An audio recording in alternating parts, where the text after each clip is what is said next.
What's good? Here's Wrestle King here. And today we're going to be discussing the recent episode of AEW Dynamite. We're going to jump straight into it. It starts off with Orange Cassidy. His theme music plays. He's finna have a match, but it's taking a while for him to come out. Then he finally comes out, but Trent Beretta ends up attacking Orange Cassidy. He ends up coming out like rolling all over the floor. Trent Beretta is attacking Orange Cassidy. He's constantly attacking him, throws him in the ring. Then he gets on a microphone. He tells Chuck Taylor to come out.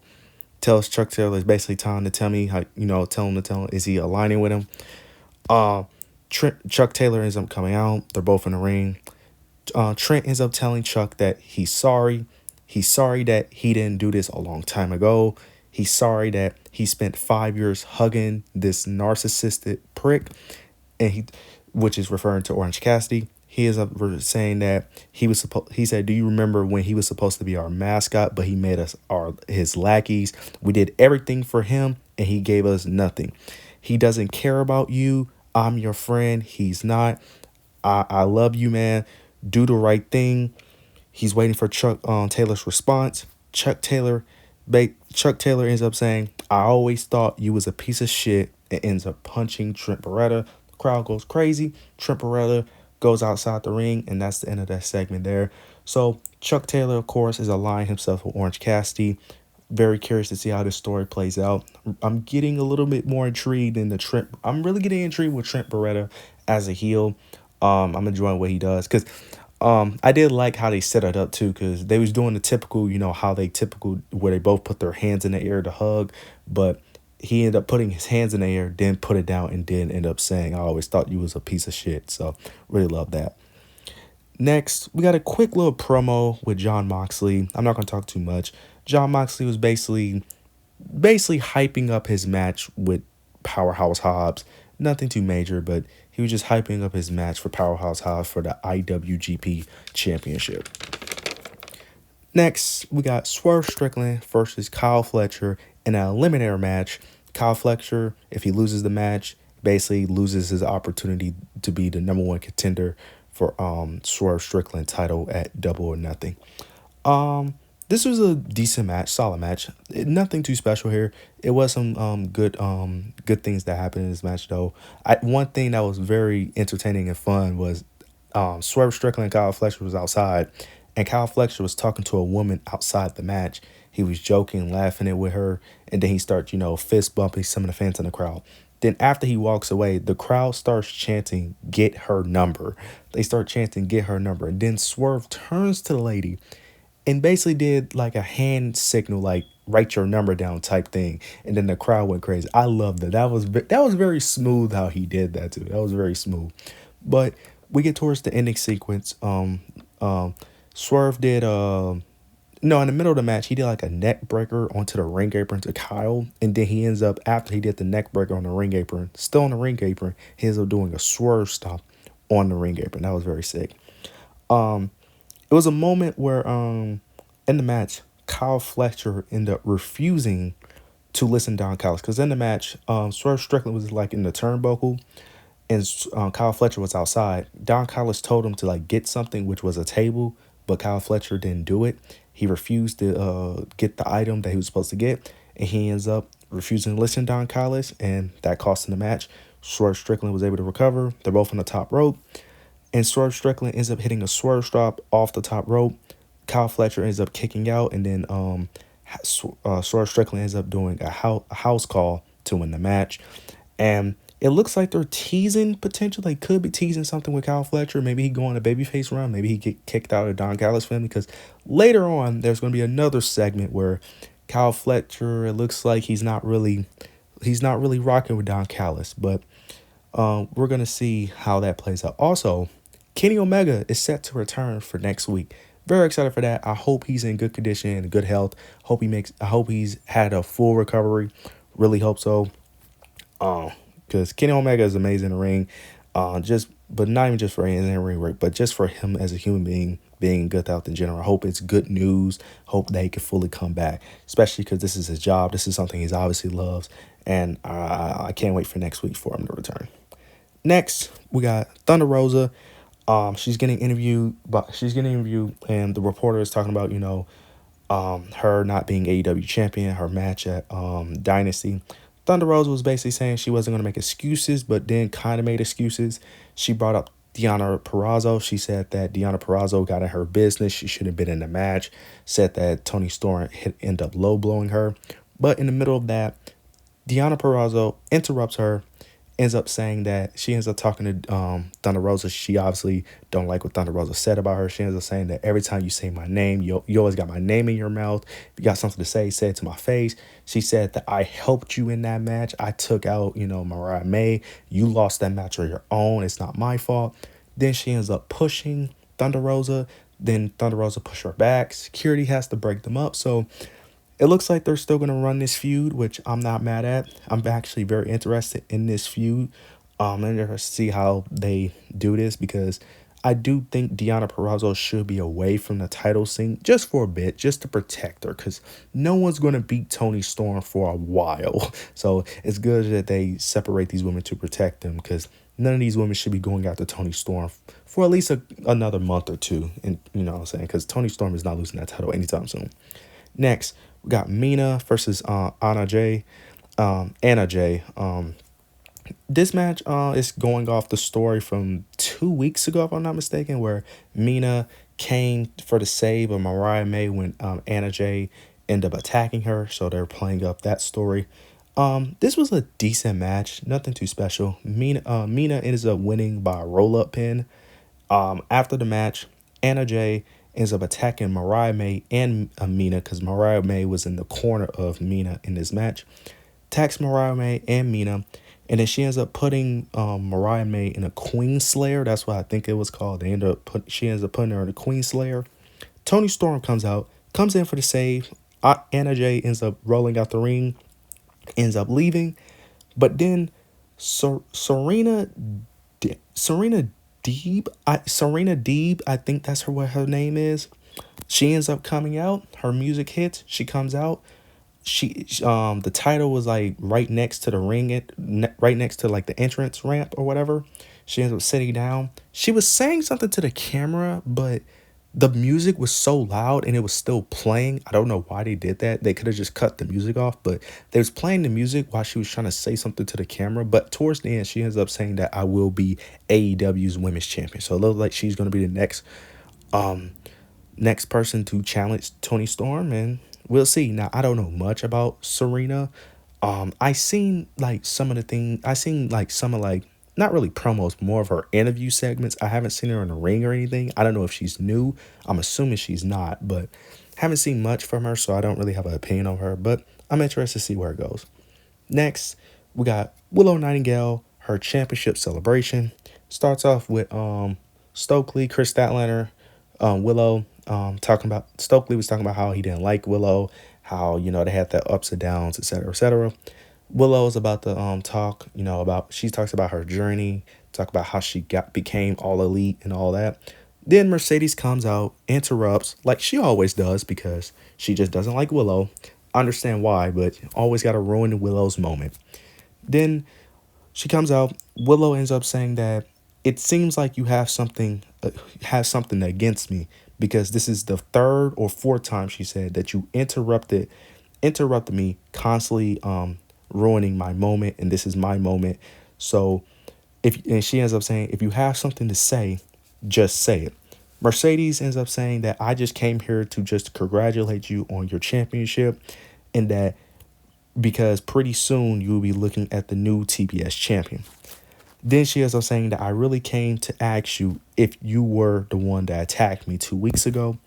Willow, well, before that, Chris Statlander ends up interrupting, ends up saying that Willow had nothing to do with it. Then Chris Statlander ends up accusing Mercedes that she ends up attacking herself. She set that up herself, because she ends up saying that Willow got attacked the week after, so nobody to be Willow. Stokely ends up saying that it was clearly Julia Hart. Then Willow ends up asking Mercedes that does she think that she injured her on purpose, because that's the main reason why Mercedes does not like Willow. she can't get over the injury. She can't get over the injury from the match that happened last year in New Japan. She can't get over that she lost to Willow and she got injured. That nearly cost her career. She just can't let that go. Mercedes, since our responding, said, "Are you asking me, do I blame you for almost ending my career?" Now, to be fair, she changed the question because Willow asked, "Do you think I injured you on purpose?" Mercedes is kind of flipping, the narrative, but she is a heel, so she's supposed to do it. But she ends up saying that, she's saying, "Are you asking me, do I blame you for almost ending my career? All the suffering and pain I went through for the past year, almost losing my career, not being able to wrestle for a full year." And then she ends up saying that you don't want the truth, you just want to feel better about what you did. Willow ends up saying that I'm sorry, that, basically she didn't really mean to injure her. Then she ends up talking about the doubts. She said that me winning that championship in New Japan against you didn't only affect you, but it affected me. How people doubted her, saying that you only won because of the injury, how that, you can't really defeat Mercedes. And she talked about how there's always going to be an asterisk next to that championship win. But but she ends up saying, but the TBS championship doesn't have an asterisk, and that she wants Mercedes at 100% to prove why she is the TBS champion. Mercedes ends up responding back, ends up saying that enjoy your championship while you can because you can't beat me. Then Mercedes Moné ends up slapping Willow Nightingale. Willow Nightingale tries to fight back, but Chris Statlander ends up pushing her away, preventing her from attacking. This was a solid segment. This was a very solid segment. It's unfortunate because it's unfortunate because I love Willow. I want Willow to have a decent reign, but it's very obvious that Mercedes is going to win, which is to be expected, mainly because she's the bigger star, and plus she got a huge bag, so of course you're going to put the championship on her. But it's unfortunate, and it's not like I hate Mercedes, but I would like for Willow to have a longer reign, but it's clearly that Mercedes is going to win that championship at Double or Nothing. I'd be very shocked if she don't win. But next up, we got a Casino Gauntlet match for the number one contender for the international championship to see who would face Roderick Strong for the international championship at Double or Nothing. This was a very good match. This was a good match, and I kind of like the style of this match. Basically, the fact that the match can get up to unlimited amount of wrestlers, it just keeps going and going until someone gets a pinfall. I really like that. The match originally starts off with Jay White and Dante Martin. It was a decent back and forth. Once Jay White started getting the upper hand, then Penta comes out. He starts dominating the match. It was a very cool sequence where Penta and Jay White was on the outside. Jay White was like crawling on like the ring apron. And then Penta runs up towards Jay White, jumps off of his body, then jumps onto Dante Martin into a destroyer. That was very sick. That was crazy. That was a very crazy sequence. I really enjoyed that. Penta was dominating for a good portion when all three of them was in the ring. Then Kyle O'Reilly comes out. Then he has his moment. When each person comes in, they allow each person to shine for a bit. Then later on, Will Ospreay comes in. Now, once Will Ospreay came in, I knew he was winning this match. There was no way Will Ospreay was going to lose this match. Will Ospreay is one of your bigger stars. He's not losing this match. No way. And plus the other opponents that was in the match, it just didn't make sense for them to win because it's like whoever faces Roderick Strong has to be a babyface for the most part. So it's like the other opponent, and they have to be a strong babyface if that. And it's like none of these other opponents are a strong enough babyface to face Roderick Strong. He comes in. Will Ospreay, does Will Ospreay stuff. It was a sequence where Will Ospreay ends up doing his signature like handstands off the ropes, and then he ends up doing a backflip kick to Dante Martin and Penta. That was very sick. Lance Archer ends up coming into the match. He ends up dominating, having his little shine. Then Lance Archer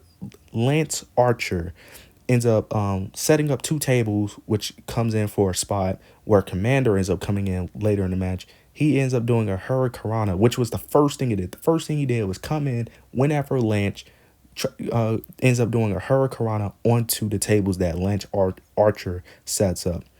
Then we got Jay Lethal. He had a little bit of shine. Then we had a sequence where towards the end of the match where Um, Kyle O'Reilly had Kyle O'Reilly and Will Ospreay was going back and forth.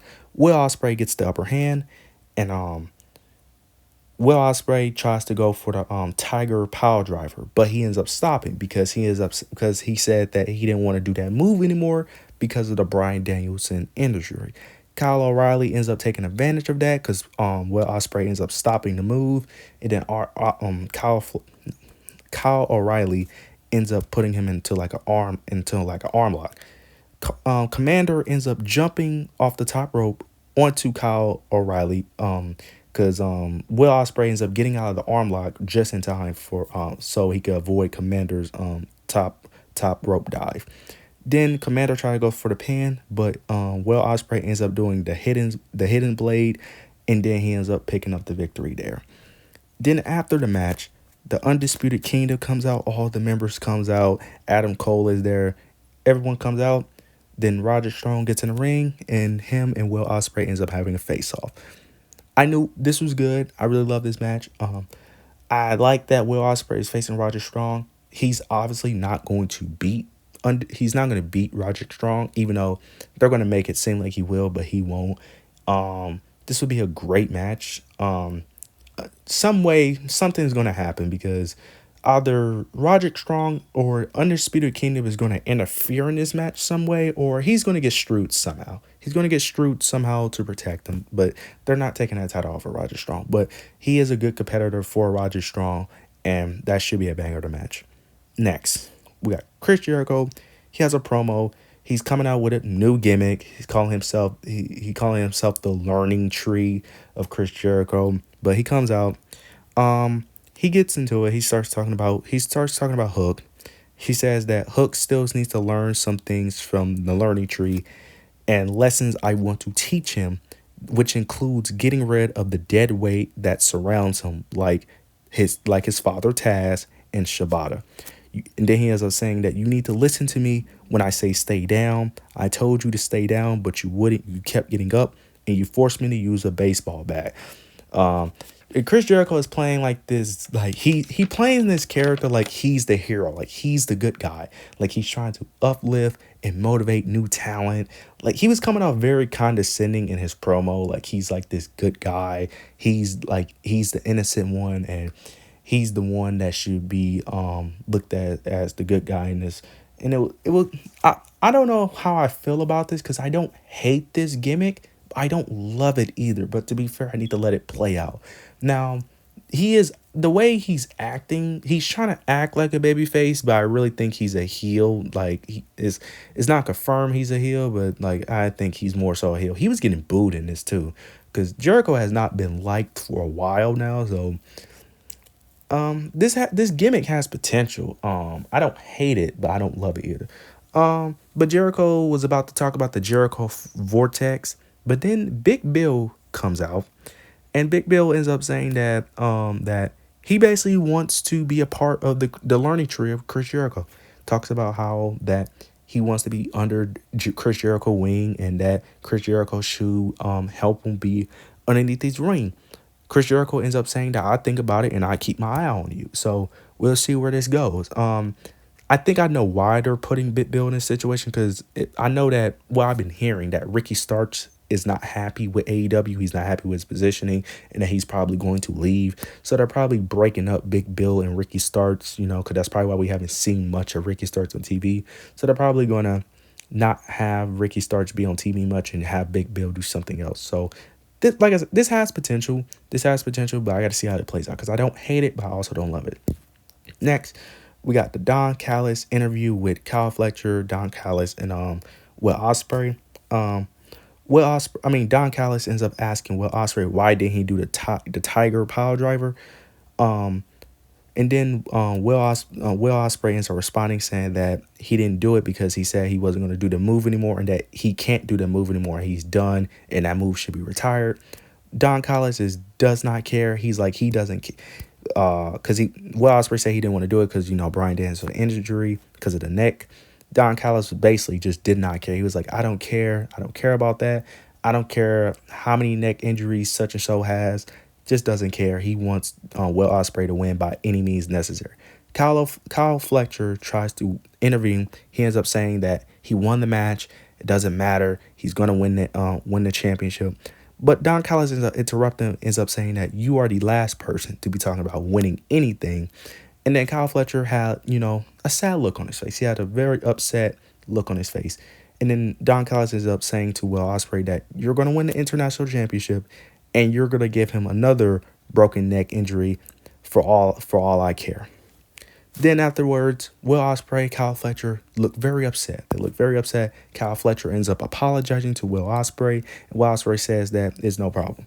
So it looks like they are teasing Will Ospreay possibly breaking up with the Don Callis. Same with Kyle Fletcher. Looks like they're probably teasing them to break away from Don Callis, and Don Callis could be one of the reasons why he lose at Roger Strong. Maybe he tries to go for the Tiger Power Driver on Roger Strong, refused to do it.